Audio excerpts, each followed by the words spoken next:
আসসালামু আলাইকুম ভিউয়ার্স, আশা করি ভালো আছেন সবাই। তামান্নাস রেসিপিতে আপনাদের সবাইকে স্বাগতম। আজ আমি আপনাদের জন্য নিয়ে এসেছি ম্যাঙ্গো মিল্কশেকের রেসিপি। আমি আপনাদের জন্য চেষ্টা করি সবসময় সিজনাল ফলগুলো বা সিজনাল সবজিগুলো রেসিপি নিয়ে আসতে, যেন খুব সহজে আপনারা সিজনাল জিনিসগুলো উপভোগ করতে পারেন। তাই এখন আমি আপনাদের জন্য নিয়ে এসেছি পাকা আমের ম্যাঙ্গো মিল্কশেক রেসিপি। চলুন দেখি ম্যাঙ্গো মিল্কশেক রেসিপির জন্য কি কি লাগে। এখানে আমি নিয়েছি পাকা আম, স্লাইস করে কেটে নিয়েছি। এখানে কাজু বাদাম, পেস্তা বাদাম, কাঠবাদামের কুচি এবং আম ছোট ছোট করে কিউব করে নিয়েছি। এই অংশটি সম্পূর্ণ ডেকোরেশনের জন্য, যদি বাসা একবারেই না থেকে থাকে কেউ চাইলে স্কিপও করতে পারে।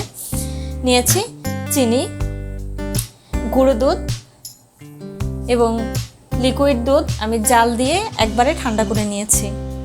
আসুন এবার প্রসেসিংয়ে চলে যাই।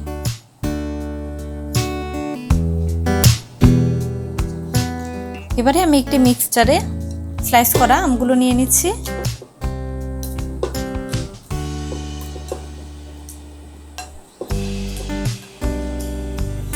এতে দিয়ে দেব চিনি। আমি চিনি দিচ্ছি 4 টিস্পুন।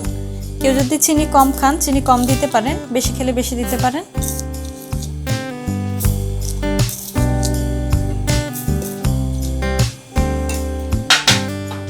এতে আমি দিয়ে দেব গুঁড়ো দুধ 2 টিস্পুন।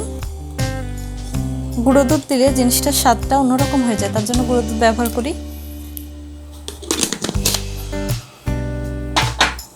ওই দুধটা দিয়ে দিচ্ছি।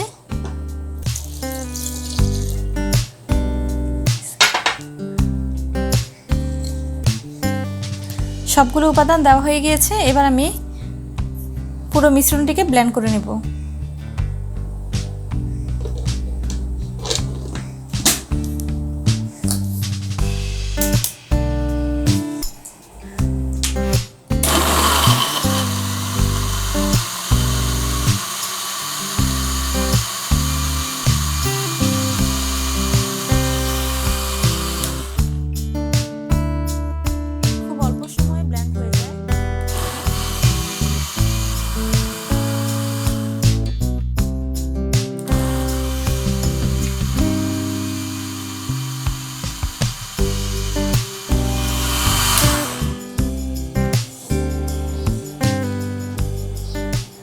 দেখতে পাচ্ছেন ভিউয়ার্স, মাত্র 1 মিনিটে মজাদার ম্যাঙ্গো মিল্কশেক তৈরি হয়ে গিয়েছে।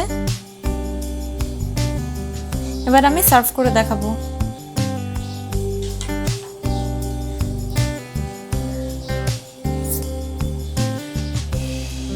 ম্যাঙ্গো মিল্কশেকটা আমি গ্লাসে ঢেলে নিচ্ছি।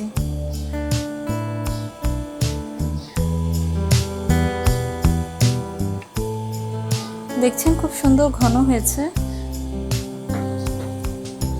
এবার আমি উপরে বাদামের কুচিগুলো ছিটিয়ে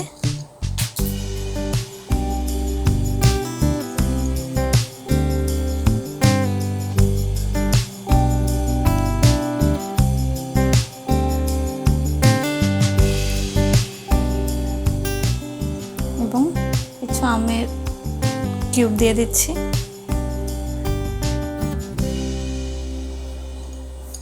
তৈরি হয়ে গেল মজাদার ম্যাঙ্গো মিল্কশেক। খুব সহজে মাত্র 2-1 মিনিটেই তৈরি করে ফেলতে পারেন। অবশ্যই বাসায় ট্রাই করবেন এবং আমাকে কমেন্ট করে জানাবেন কেমন হয়েছে। আর সাথে আমার চ্যানেলটি সাবস্ক্রাইব করতে ভুলবেন না। ধন্যবাদ সবাইকে।